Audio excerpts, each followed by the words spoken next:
Yun mga tol, nakakalungkot lang na balita na ang slot ni LTFRB ay naurong na postpone. So ito po yung mga tol yung source ko. I-post nyo na lang, basahin nyo na lang mga tol. Tapos,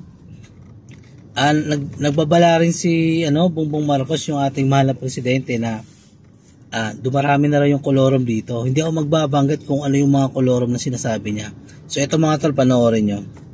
Isang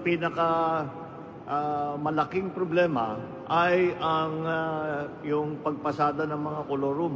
At napakarami pala, hindi ko akalain na 30% ng pumapasada ay kolorum pala. Kaya ipapasa ko ngayon kay DILG Secretary ang problema dahil ang pulis ang mag-enforce niyan at titiyakin na may prangkisang tama, may kasama sa kooperatiba lahat ng inyong grupo at mga ibang transport groups, mga TODA, lahat ay kinikilala ang mga magpapasada. Kaya maraming salamat sa inyong tulong at sana wag ko yung magsawa na magsabi sa amin kung ano pa ang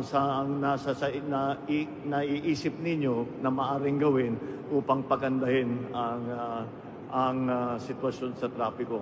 Ayun mga tol, kung napanood yung mga tol, napakarami daw talagang kolorum. So kumbaga, meron kasi mga tumutol na dapat sana ang LTFRB magdadagdag ng 10,000 mahigit na slot.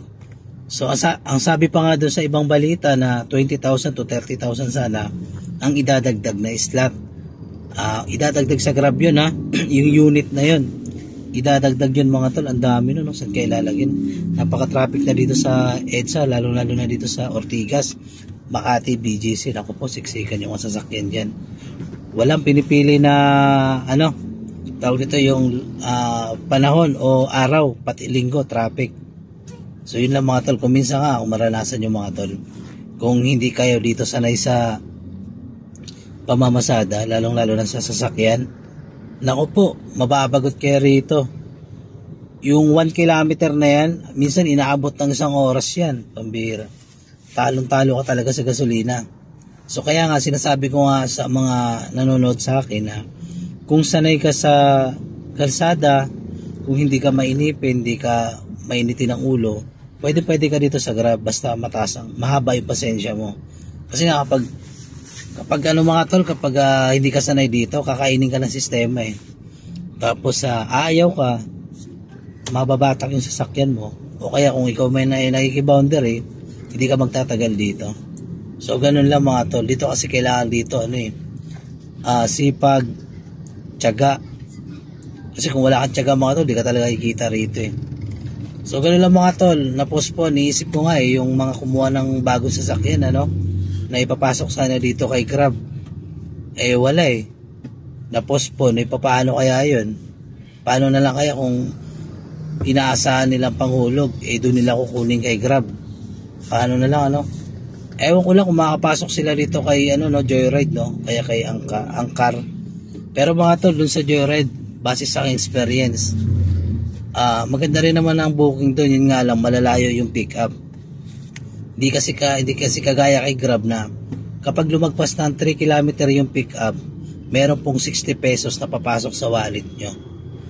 Sa Joyride siguro parang walang ganun Yun ang kagandahan dito sa Grab Sa kalimitan dito kay Grab, ang mga pick up dito 1 km pababa, 500 meters, 200 meters. Minsan kung saan bababa yung pasahero, nandun na yung pipick upin mo Madalas yun nangyayari, lalo na kapag back to back yung booking.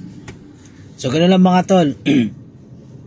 Sana nagkaroon kayo ng konting idea. Bagong update lang tayo na ngayong April 15 mapopospon yung ilalabas ni LTFRB na panibagong slot na 10,000 pesos. 10,000 slot pala. 10,000 pesos pabira. So yun lang mga tol, maraming salamat. Quick vlog lang tayo ngayon. At thanks for watching. Sana nagkaroon kayo ng konting idea. Sa mga nagtatanong pala sa akin dyan paano nga pala makapasok kay Grab, pwede ba sa Fixer? Ayoko magbanggit ng pangalan mga tol sa Fixer kasi nga unang-una yung dala ko hindi naman Fixer to kumbaga sarili lakad to mga tol Yung mga nakakausap ko lang na Fixer daw ganyan na ipapasok nila, okay naman daw. Yun nga lang, alam nyo naman kapag fixer, asahin nyo na, talahib yan. Manipulated yan mga tol. So ganun lang mga tol, maraming salamat at ingat kayo palagi dyan. God bless. At sana maging malusog kayo yung pangangatawan at iiwas kayo sa sakit. Ganun lang mga tol, thanks for watching.